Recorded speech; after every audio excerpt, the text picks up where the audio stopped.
Irashaimase! Hello and welcome to Fataris' Kitchen. I'm your host, Chef Fataris. It's time once again for Shoot 'em Up Saturday, and on the menu this week we have Super Dimension Fortress MACROSS 2. What kind of taste will it have? Let's get cooking and find out. Originally from publisher Banpresto and developers NMK and Gamist, MACROSS 2 released to arcades in 1993. Fast forward to July of 2025, and it's now available as an arcade archive title for the PlayStation 4 and the Nintendo Switch, which is the version we're looking at today. This title is definitely on the more obscure side, so I'm super happy to have it available as an arcade archive. It's based on the OVA MACROSS 2 Lovers Again, and it does a decent job of representing that source material, so especially if you're a fan of MACROSS titles, then this is one I definitely recommend you check out. As far as shoot 'em ups are concerned, this one's a little on the more medium side as it's not very strong of a horizontal scroller, save for the fact that it does use a unique score attack mechanic that I think is really interesting to look into. Though one thing to note, since this is a licensed title, it does have that slightly higher arcade archive price point. With all that said, once you put coins into the machine, we're taken to this screen here. So one thing to note, there are a couple modes for this game. You have the one player, and then the two player doubles, which is basically your co-op mode, and then there's even a PvP mode for this game, which is really awesome, though maybe not necessarily the strongest way to play the game. Once you've selected your mode, we're taken to this screen here where you can choose your route, beginner, medium, and expert, and the routes do ramp up in difficulty.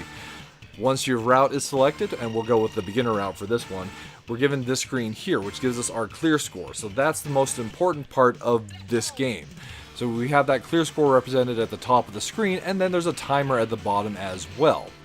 So let's talk a little bit about the mechanics, and we'll get back to the score here in just a moment. So as far as the gameplay is concerned, we have our variable fighter, in this case the Valkyrie 2, which can change between fighter form and gearwalk form. In addition to that, there's also the Batroid form, but we only see that one when we use our bomb.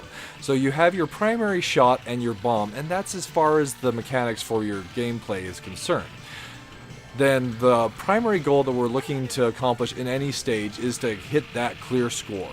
So one thing to note, it is actually easier to do so in a two-player game, because the two players' scores will add up, and that will overall help you achieve that clear score faster. One thing it does do is it allows you to have significantly more coverage of the screen. So in addition to the two modes for the variable fighter, we also have missiles that you can collect. And there's two forms of the missiles. There's homing, or there's just straight up missiles. So one will fire straight forward, the other will home in on the enemies. But of course, score is the most important part of the game, so along those lines, there's several different ways that you can actually work on increasing your score. So there's several points around the stage itself where if you shoot them at the right time, you'll get power-ups which will help increase your score. In addition to that, the enemies will often leave these UN spacey tokens that you can collect for points, and they'll range in points from 500 up to 2,000. There's also some other point items which will increase in score as you collect them, like these little ribbons, and all of it's to get a highest score as possible. If you happen to go and defeat the stage boss early, then you'll become invincible and be able to collect points with impunity past that point of the game. And once the stage is up, as we see here, time up, then you get your score total. Even if you don't defeat the stage boss, if you've cleared the score total, you will still clear the stage. That's one of the things I think is super interesting about the title. But with this system, one thing that's interesting is they've removed the requirement for lives. As long as you're hitting that score total, you're not getting a game over. If you do get a game over, though, or you can have the ability to continue in the first three stages. Complete those three stages, and then you'll be given a fourth stage where if you don't hit the score total in that one, then that is a final game over. So now we find ourselves in the second stage, the Moon Festival. And this one's one that's kind of an easy one to see some of those points that you can obtain by shooting certain parts of the screen itself. So coming up, for example, we have a concert going on in the background, and if you shoot the stage area, then we do get a little Minmay figure, which you might recognize from previous Macross arcade titles that is worth 5,000 points. In addition to those 5,000 points, if you collect 3 of those, then you'll be given an additional bomb, which are the reaction bombs in this particular title. So if you take damage, since I was mentioning the game doesn't have lives, what happens is you're reset back to your base power if you're past power 0, but if you happen to get hit again at that point, then your fighter will careen off the stage and it'll come back in fighter mode, even if you were in gear walk. So that's where you can kind of lose time and power, especially defeating bosses. So if you can keep yourself at full power for longer, it is easier to ultimately hit that score title. But as I was saying earlier, it's significantly easier to get there with 2 players playing the game. So now we're fighting the second boss, and by myself, without using bombs, this one is often one that I would time out on. The bomb itself is really awesome to see though, and when you use it, it's also the only point where the variable fighter changes into the Batroid form. And with that, that's basically your mechanics for Macross 2. So it really is kind of just a complete score attack.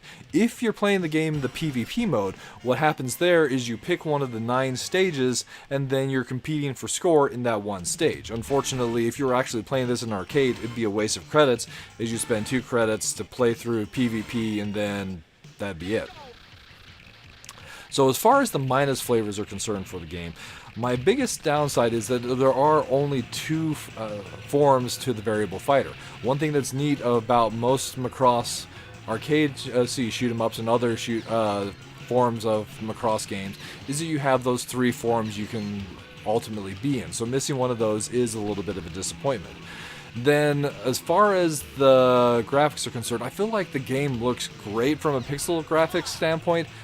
For the most part, there are a couple stages, specifically in the middle route, where things do look a little on the more drab side. So setting those ones aside, I feel like the game itself looks great, but those ones do just kind of drag it down just a little bit for me personally.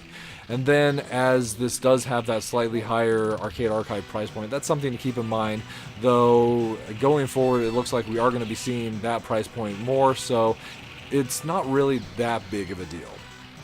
But on the plus, on the plus flavors, I think the scoring mechanic in the game is really on the unique side, especially where it kind of drives your whole gameplay. More than even looking to clear the stage, you're looking to clear the score total as fast as possible by collecting the items, by getting the special bonuses, which there are numerous of in the course of the game. And that's one thing that the manual for this particular title does an excellent job of explaining. So if you read the included manual in the options menu, it even has breakdowns of each stage and where you can get additional points for a lot of them. So keep that in mind. And then with the pixel graphics in particular, I feel like they did a wonderful job of representing a lot of the source material from the particular Macross title, Macross 2 Lovers Again. So especially if you're a fan of that particular OVA, this is an easy recommend. As I said, it's not the strongest vertical scroller, but with the unique mechanics of the score and the strong source material, it's one that I can recommend at the end of the day. And with that, we find ourselves at the end of this week's episode of Shoot 'em Up Saturday. As always, we want to thank you so much for joining us. We hope you have a wonderful week yourself, and we look forward to seeing you again next time.